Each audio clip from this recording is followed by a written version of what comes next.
Meanwhile, we have over 40 and counting consumption sites. So we really have to reflect on whether the direction we're going in has any sort of long-term likelihood of success. And unfortunately, from the evidence we have elsewhere and here, it doesn't look like it. For Rebel News, I'm Tamara Ugolini here in Cape Breton, Nova Scotia at the Free Speech in Medicine Conference. And one of the speakers today was Dr. Julian Somers, who discussed the theories and ideas around harm reduction, safe supply. He's a clinical psychologist with a focus on addictions, mental illness, and homelessness. One of the key things I found interesting from your topic, actually there's a few, but how has harm reduction been captured and what effect has that had on free speech in medicine? Well, harm reduction as a practice started out as a way of engaging people that otherwise had not been engaged, and then building on that relationship, the establishment of a relationship, in order to explore other things that people might accept as forms of support, and basically a way of continuously aspiring for improvements in their health and well-being. And as it's been implemented, it has not really carried forward the idea of a continuous process or a kind of an escalator.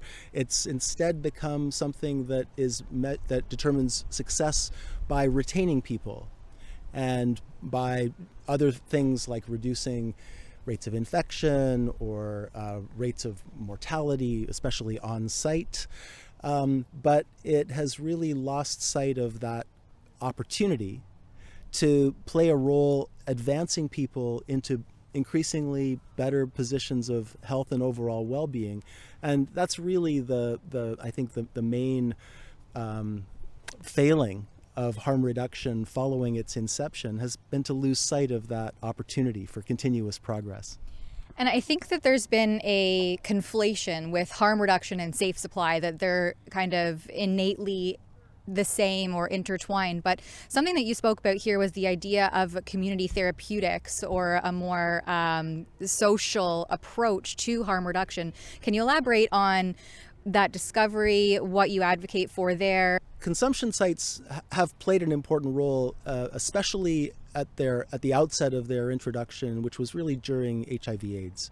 But we've learned, and the Portuguese show this very clearly, we've learned that there are other ways of addressing harms that are addressed by consumption sites. So Portugal is well known for, between about 2000 and 2010, markedly reducing street drug use, related crime, related HIV and other infectious disease transmission rates. And they did all of that with not a single consumption site in the whole country. And it says it's not an indictment of consumption sites as an idea.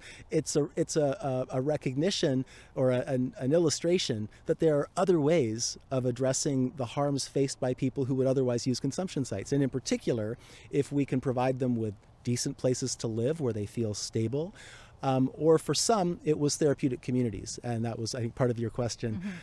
So these are essentially, it's a model of supporting people.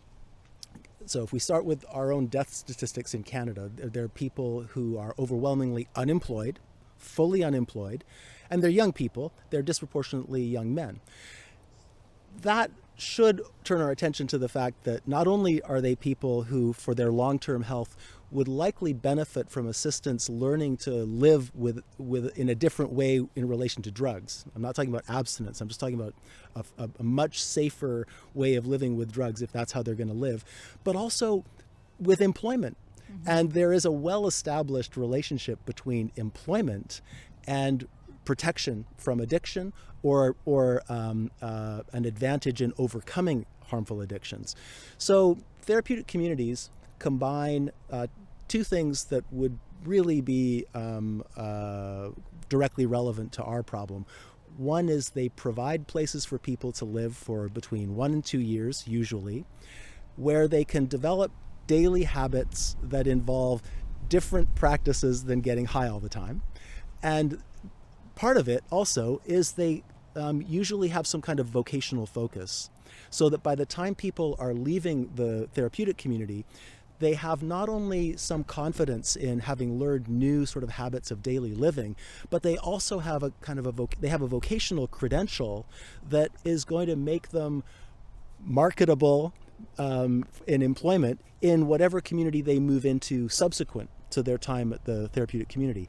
So Portugal had over 60 in order to affect their big turnaround. In BC, we have, I don't want to say zero, but very, very few. Meanwhile, we have over 40 and counting consumption sites. So we really have to reflect on whether the direction we're going in has any sort of long-term likelihood of success. And unfortunately, from the evidence we have elsewhere and here, it doesn't look like it. I suppose from a cost analysis perspective, and perhaps this hasn't taken place yet, but how do therapeutic communities stack against harm reduction and safe supply initiatives? Is there a comparison there? Are they more or less cost effective, and has that research ever been done?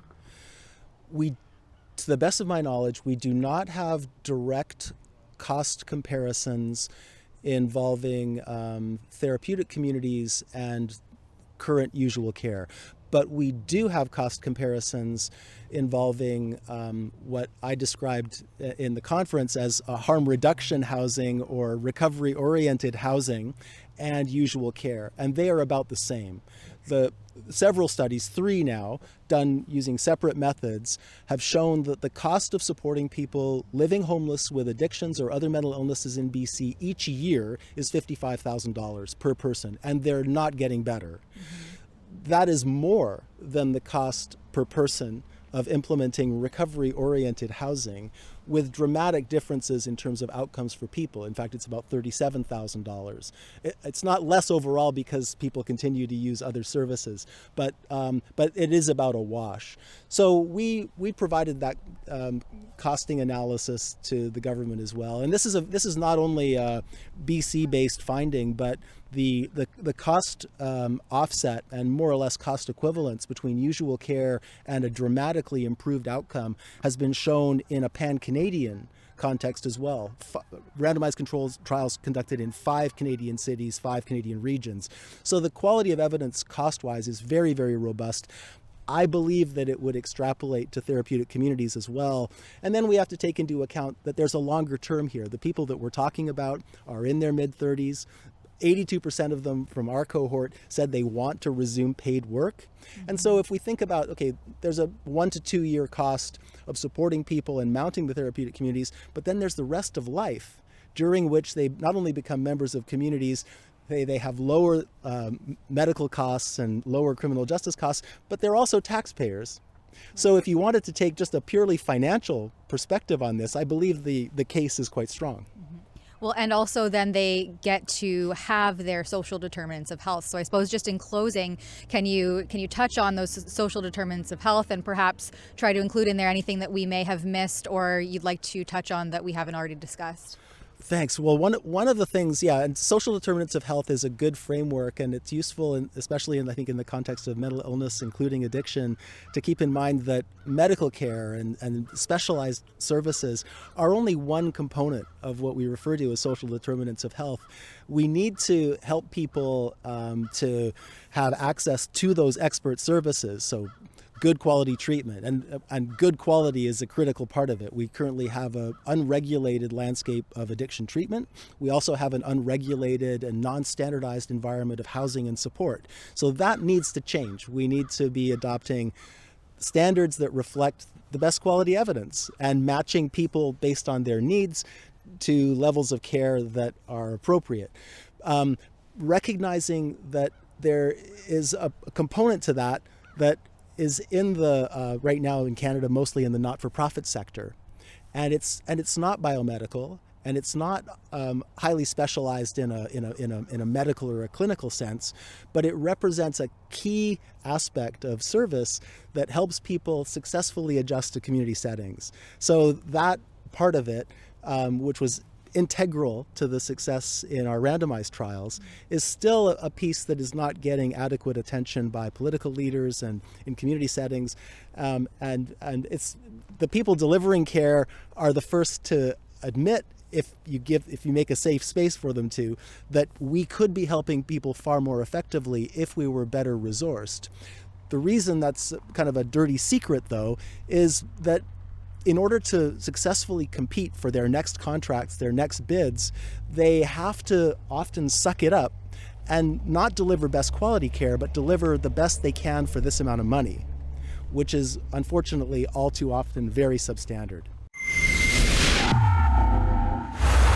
It was crucial for us to fly here and travel extensively in order to reach this far back corner of Canada to provide exclusive coverage of this conference titled Free Speech in Medicine. If you appreciate that we can give you this kind of on-the-ground reports and conduct investigative journalism in person, then please consider donating and chipping in what you're able to help offset the costs of our coverage and our travel expenses at rebelfieldreports.com. At that website, you can also check out our reports as they continue to come out on this topic at this conference.